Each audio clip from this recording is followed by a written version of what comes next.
Amigos e amigas, boa noite. Sejam muito bem-vindos, uma boa noite para todos. E nós vamos tratar de um tema hoje que tem a ver com a realização, a felicidade e os sonhos, além da ilusão do eu. Antes de entrar propriamente no tema, eu gostaria de que vocês me permitissem, principalmente para aqueles que estão nos assistindo pela primeira vez, do que se trata essa escola espiritual que é a Rosa Cruz Áurea. Qual é o seu papel, qual é o seu objetivo, o que é, né, essa escola? Bem, em primeiro lugar, eu acho importante dizer que a escola espiritual, que está em mais de 50 países, eu exatamente não consigo mensurar isso neste momento, mas em mais de 50 países, aqui no nosso país, no Brasil, nós temos vários centros de conferências, né, onde os alunos dessa escola se reúnem com a seguinte proposta, um único objetivo. O objetivo da transformação da consciência humana a partir da centelha espiritual divina que se encontra no coração do ser humano. Este é um objetivo único dessa escola espiritual, assim como foi no passado em todas as escolas espirituais que se manifestaram ao longo do tempo, ao longo das eras, né? Como o tema realização, felicidade e sonhos, além da ilusão do eu, nós gostaríamos, em primeiro lugar, de dizer que, quando falamos em realização, temos como, pelo menos um fundamento de nossa vida, a nossa realização pessoal. O que consideramos importante buscar em nossas vidas depende de vários fatores. Depende da cultura, depende da raça, depende do país, da cidade, do meio em que vivemos, mas depende também, fundamentalmente, de outros fatores. Por exemplo, a hereditariedade. Então, nós recebemos, através do sangue, né, o DNA dos nossos antepassados. Conhecemos um psicólogo, né, muito utilizado nas empresas, muito utilizado em vários setores, que é o Abraham Maslow. Ele estabeleceu uma pirâmide das necessidades humanas, né? Com as quais, você tendo galgado todos os degraus dessa pirâmide, se chegaria a uma autorrealização, né? Essas categorias representam necessidades fisiológicas, necessidades de segurança, necessidade de afeto, de carinho, né, de autoestima e de autorrealização. Nas necessidades básicas estão fisiológica e segurança. Fisiológica, por exemplo, alimento, respiração, né, vestimenta, repouso, moradia, sexo, né, no sentido básico, né, no sentido de continuidade da própria espécie, né? E ainda como básica estão as necessidades de segurança que nós temos. Por exemplo, a segurança com o nosso corpo, com a nossa saúde, a segurança que esperamos ter com o nosso emprego, a segurança dos nossos recursos íntimos de moralidade, também herdados ou conquistados durante nosso desenvolvimento pessoal, a segurança de nossa família, a segurança de nossa saúde, a segurança de nossa propriedade, né? Então, eu preciso de moradia, né, como fisiológica, mas num passo acima eu preciso da segurança, de ter segurança com essa moradia, né? Depois, as necessidades psicológicas, vem o amor e o relacionamento. Aí entra a amizade, entra o relacionamento da família, entra inclusive a intimidade sexual, né? Então, a sexualidade deixa de ser um aspecto biológico, funcional, para ter um aspecto psicológico, uma necessidade de realização, né? Nós temos num outro degrau dentro das necessidades psicológicas, nós temos a estima, ou a autoestima. Nós temos a confiança, nós temos a conquista e o respeito dos outros e o respeito a outros, né? A terceiros. Então, são necessidades de estima que todo ser humano tem interiormente de galgar. E as necessidades de autorrealização estão a realização pessoal, a conclusão de sua moralidade, a sua criatividade, a solução de problemas, a ausência de preconceito, a aceitação dos fatos, a questão de deixar um legado para a humanidade, né? Então, essa escada, né, ou essa pirâmide, fecharia nessas necessidades de autorrealização. O que seria, então, felicidade? Falamos da realização, agora tentaremos abordar também de uma forma muito simples a questão da felicidade, né? Sobre a felicidade, eu gostaria de ler um trechinho aqui que eu separei de uma música do Vinícius e do Antônio Carlos Jobim, Vinícius de Moraes e Antônio Carlos Jobim, e tem como título o seguinte: tristeza não tem fim, felicidade sim.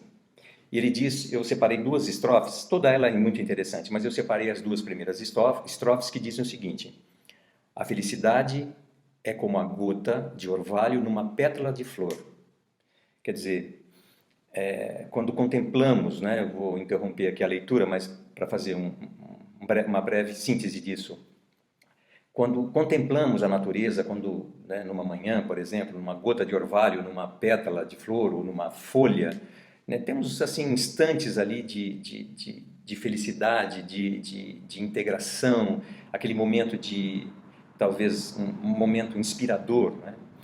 Agora, ele continua dizendo o seguinte, retomando, a felicidade é como a gota de um orvalho numa pétala de flor, ela brilha tranquila, depois de leve oscila e cai como uma lágrima de amor, ou seja, né? Então saiu da felicidade, né, partiu para um momento assim de uma lágrima de amor, né? Um momento diferente daquele primeiro instante. E continua dizendo o seguinte: a felicidade do pobre parece a grande ilusão do carnaval.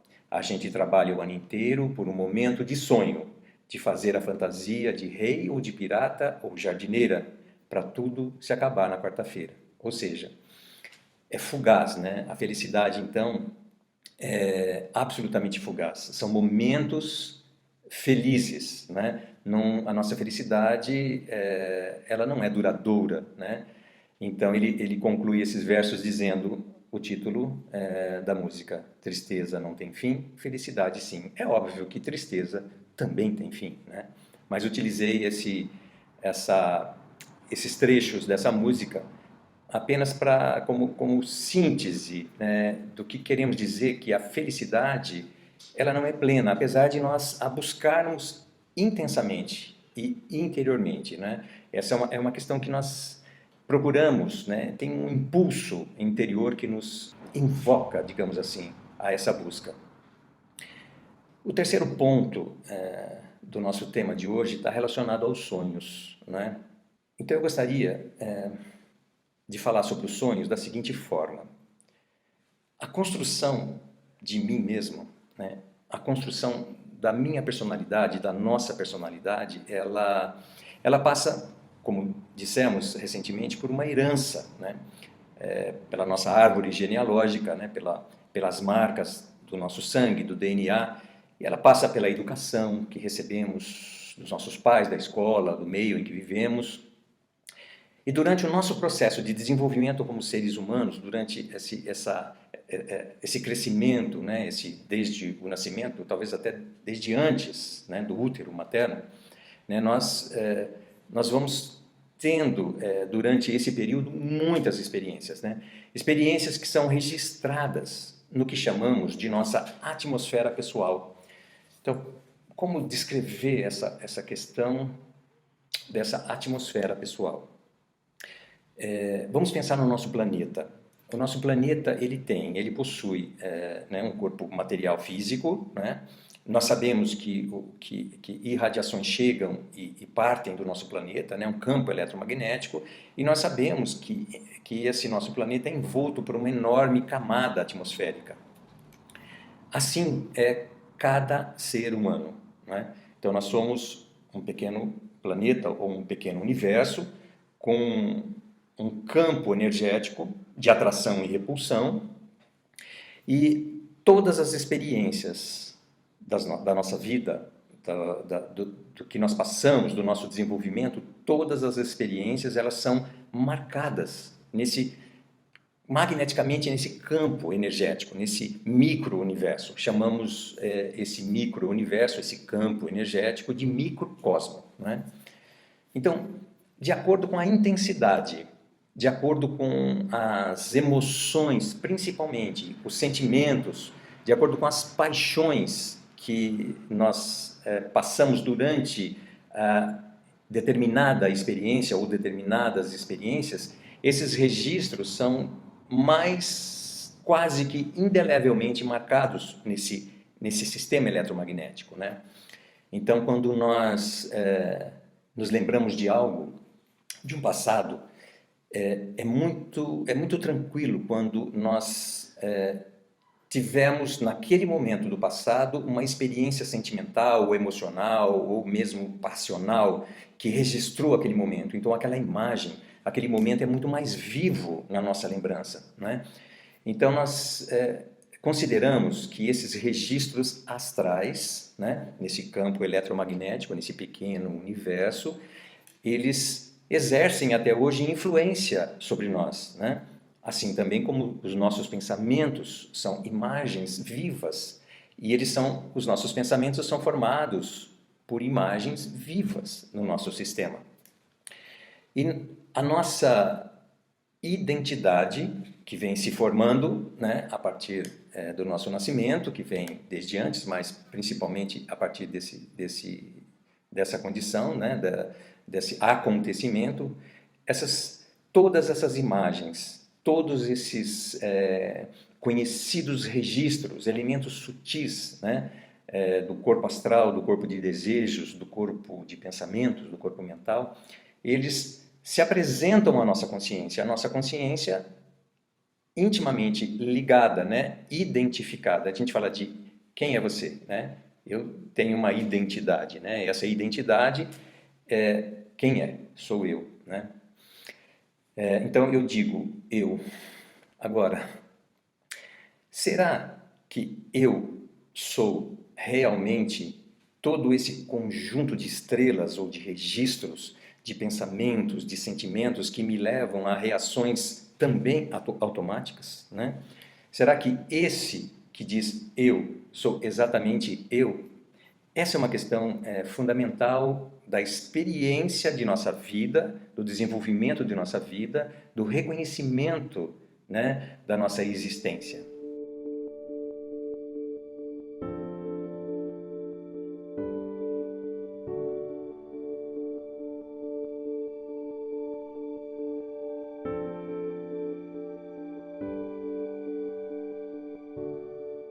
Nós estamos falando, então, como é uma proposta da Escola da Rosa Cruz Áurea, estamos falando da transformação da consciência humana, né?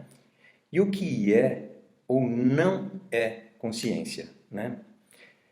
Consciência é um sinônimo de alma, de ânimo, de vida.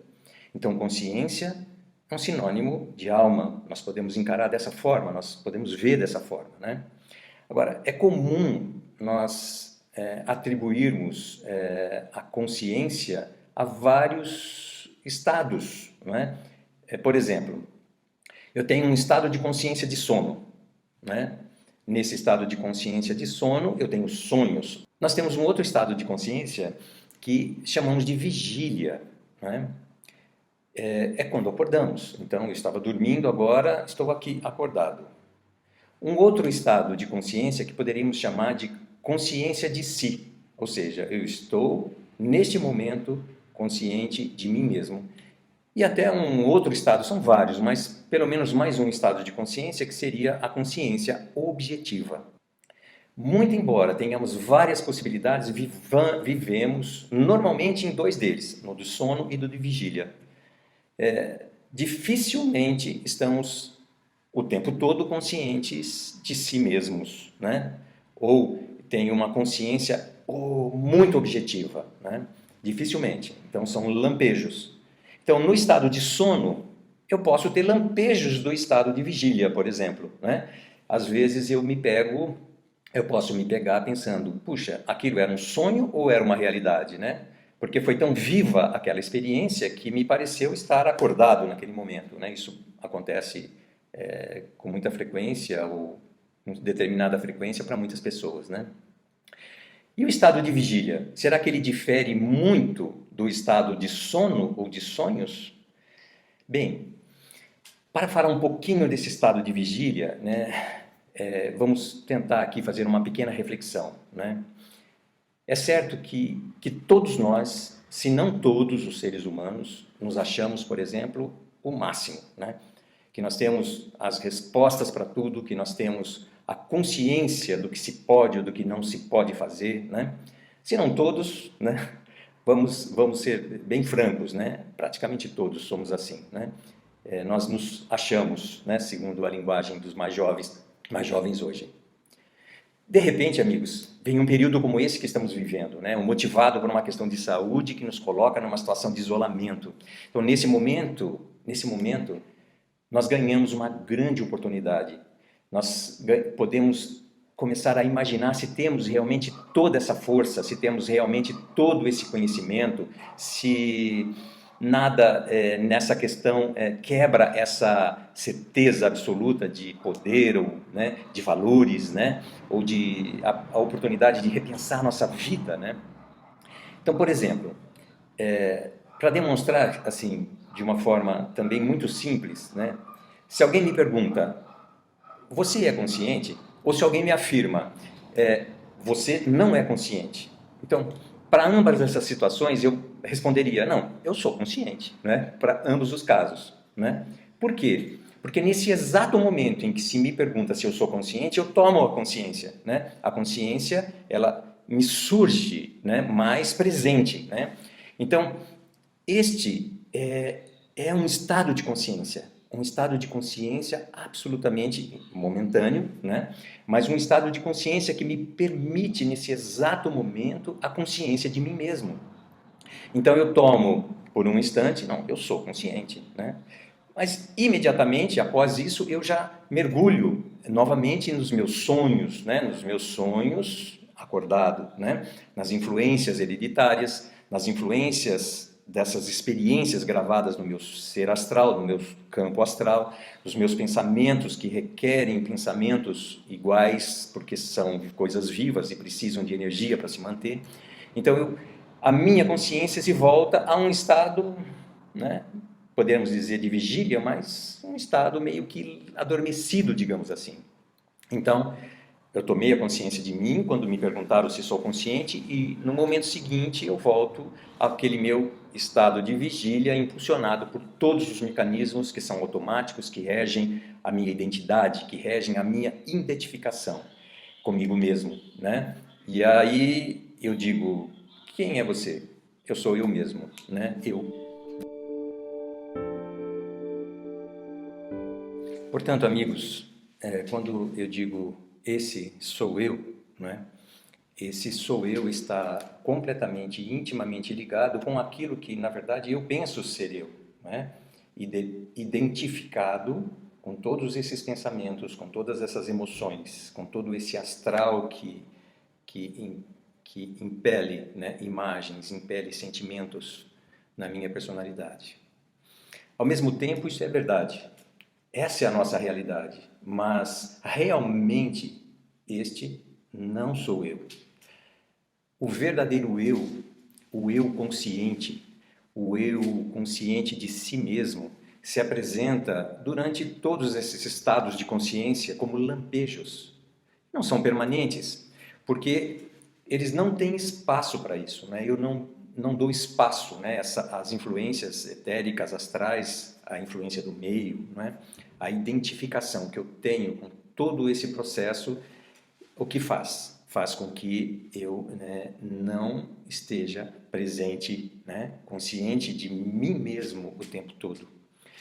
Então, para que isso se torne duradouro, né, para que isso se torne um estado de consciência que me permita ser mais permanentemente consciente de mim mesmo, alerta, né, acordado, é necessário que um outro impulso, não é? Um outro impulso presente no centro matemático desse pequeno universo que todos nós vivemos, né? De um impulso provindo do verdadeiro eu. E para que isso se torne duradouro, então, o impulso de uma nova vontade é necessária nessa construção dessa personalidade. O impulso da vontade do uno, do princípio universal que conduz todo o universo, né? Nós, amigos, assim, novamente sejamos francos, né? Nós não estamos tão acordados, né? Eu me identifico com o meu próprio sonho, né? Com a esperança de uma realização que é fundamental dentro daquela pirâmide que nós começamos a abertura, né? Fizemos na abertura desse nosso encontro. Fundamental que você tenha saúde, que você tenha segurança, que você tenha residência, que você tenha um conjunto de fatores que equilibrem a personalidade, né? que causem equilíbrio à psique humana, né? Mas a verdadeira realização, né, ela não está no momento em que acontece como um passe de mágica, ou então que uma esperança de que quando morrermos iremos para o país das luzes, ou seguiremos luzes brilhantes, um paraíso que nos é desconhecido, né? Essa transformação da consciência, para que ela ocorra, uma verdadeira ação da própria consciência, da própria percepção, né? Da percepção desse, que nós chamamos muitas vezes de o outro em nós, né? Que na verdade é o impulso que permite a vida, né? que permite a vida, que está no centro, né? matemático desse sistema, como dissemos, né? Essa é a verdadeira identidade da nossa consciência. Estamos desligados quase que totalmente dela. A nossa consciência está identificada com aquilo que sonhamos, né? Como nós dissemos agora, com os registros kármicos, os registros astrais, os registros pensamentos, né? E qual seria, então, um obstáculo, talvez o primeiro obstáculo no caminho para o desenvolvimento da verdadeira consciência, né? Ou da transformação da consciência, né? Não seria o fato de o ser humano ser convicto de que já tem a consciência desenvolvida, por exemplo? Não seria também o fato de que não nos percebemos plenamente? O fato de que o verdadeiro impulso, desconhecemos que o verdadeiro impulso encontra-se como que adormecido para a nossa consciência, né? Eu diria que a nossa consciência está adormecida para essa essência, né? Esse impulso universal, né? Esse impulso do uno, esse impulso criador do universo, né? Esse uno que nos impulsiona, na verdade, diuturnamente a cada batida do nosso coração, né? Para que nós despertemos a nós mesmos, né?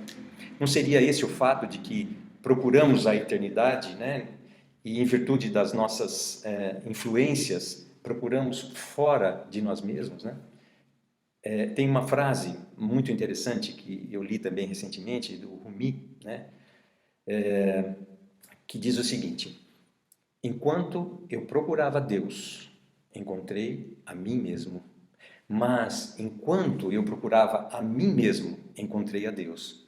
Ou seja, amigos, Deus, né, essa palavra que damos a esse princípio universal, né, a fonte de tudo do universo, né, a fonte de todas as coisas, né, aquele que procura, através da sua criação e criaturas, revelar-se ao mundo, né, essa fonte não está absolutamente fora do ser humano. Essa fonte encontra-se dentro, no mais íntimo do nosso ser, está presente em cada ser humano, está mais próximos, né, está mais próximo, melhor dizendo, do que mãos e pés, numa referência bíblica. Ter a consciência desse elemento, dessa presença, abrir-se para ele pode levar a consciência do ser humano a dar como que um espaço, a dar a possibilidade de que este impulso tome força e se manifeste, né? Que esse impulso seja conhecido por nós, né? Uma outra frase que diz mais ou menos o seguinte, que Deus está em tudo, em todas as coisas, mas nada do que se vê é Deus, né? Ou seja, Deus quer se fazer conhecido, né? Então Deus está oculto, né? Então, para que nós possamos reconhecer e compreender, é necessário que uma transformação, né? Que uma nova consciência, ou que a transformação dessa consciência se torne nova, né? No ser humano.